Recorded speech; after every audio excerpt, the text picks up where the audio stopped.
Hey everyone, Video Game Lover here. Welcome to another edition of Games I Finished, where I talk about the games I beat for a certain month. I only beat 5 games for the month of March, and I know that back in January I said I wasn't going to do a video if I didn't beat like maybe 2 or 3 games a month. You know, I'll put it in another video. But I think 5 is enough, and not to mention, there was one big game that I did finish. So, the first game that I beat for the month of March is SpongeBob Truth or Square. I played this game because it was made by the same people who did Atlantis SquarePants on the DS, which I thought was a pretty decent 3D platforming game, a pretty impressive one in terms of graphics. This one was also pretty good. They got rid of the partnering system that I didn't like in Atlantis SquarePants, but my main problem I had with Truth or Square was the levels went way too long. Way too long. Some of these levels just go on and on and on and on. I don't understand why they did that. I really don't know why. That you guys were doing just fine. These levels were like 4 minutes long. 7 to 8 minutes long. Yeah, it drags down the game quite a lot. But still an okay game. Soundtrack's pretty good. But it's not my favorite 3D SpongeBob game. I still think that goes to Battle for Bikini Bottom and the movie game, but still a pretty decent 3D platformer on the DS. Now, next I beat Locoroco on the PSP. This is one game that I kind of forgot to play on the PSP, and I heard a lot of good things about this one, but more particularly its sequel. We'll get to that one in a moment.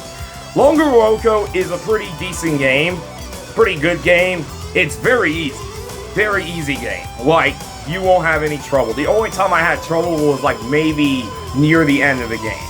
It's a very unique and different type of game, where instead of playing it with the buttons, you have to use the shoulder buttons to move your character, and it tilts the game and screen. It's a really cool game, but in my opinion, Locoroco 2 is a lot better. They kind of went more in depth with the story.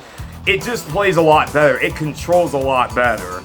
And the music, both Locoroco 1 and 2 have phenomenal soundtracks.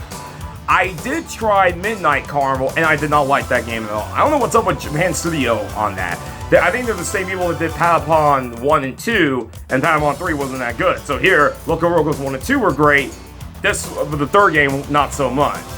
But I recommend Locoroco 1 and 2, especially 2. 2 is a must-play on the PSP. So, finish that game.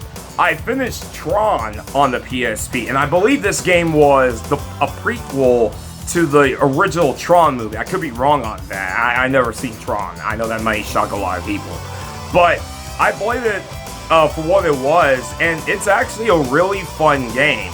I heard by a lot of people it's the best version. The PS3 version not that good, and the DS version, for what I heard, it wasn't that good. So the PSP version is pretty good. Oh, like, it's the best version. It runs very smoothly. Like, that is one of the most smoothest PSP games I have ever played. Other than God of War, that game plays very smooth. Like, very 60 frames per second, no slowdown. I was a little bit concerned, though, because I thought you would have to win first place on every, like, level to advance to the second round. It turns out, like, if you're in a tank deathmatch, there's three races of it. So you could win first place 3 times, and it gives you 9 points. And that's what I did, and I was able to beat the game pretty quickly. The last level is actually kind of tough, and that's the one thing I don't like. The last part is an elimination game. So if you get eliminated at the last level of the game, you have to do that whole round all over again. It's so stupid. But Tron on the PSP, pretty decent game. And now the last game I finished was Spider-Man 2. Finally got around to playing this game. Finished it a few weeks ago, and I thought it was a very good game. Now, I've heard a lot of different criticisms of this game. The MJ missions. I'll be honest, I don't think they were as bad as people made it out to be. I thought the MJ missions in the first game were a lot worse than here, because in the first game you had the stealth and complete puzzles. Here, it's just mainly stealth, but not, I don't think it's as bad as the first game in terms of that.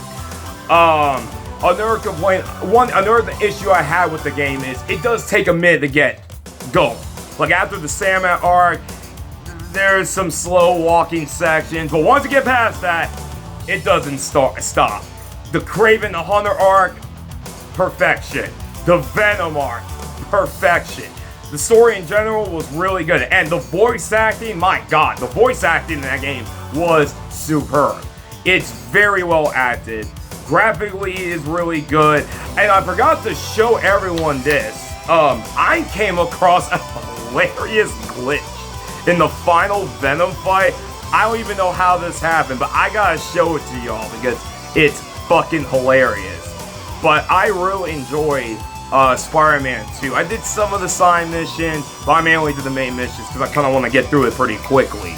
But still, it's a really great sequel, and I'm looking forward to Wolverine, the next Insomniac game that they're going to do. But I really enjoyed Spider-Man 2, and I think I would say I liked it way more than the first game. Not saying the first game was bad, but Spider-Man 2 was definitely a really good game. I am now going to play God of War Ragnarok really soon, along with Resident Evil 9. So, anyways, guys, that's it for this video. I hope you guys enjoy. Video Game Lord 58, sign out. Peace.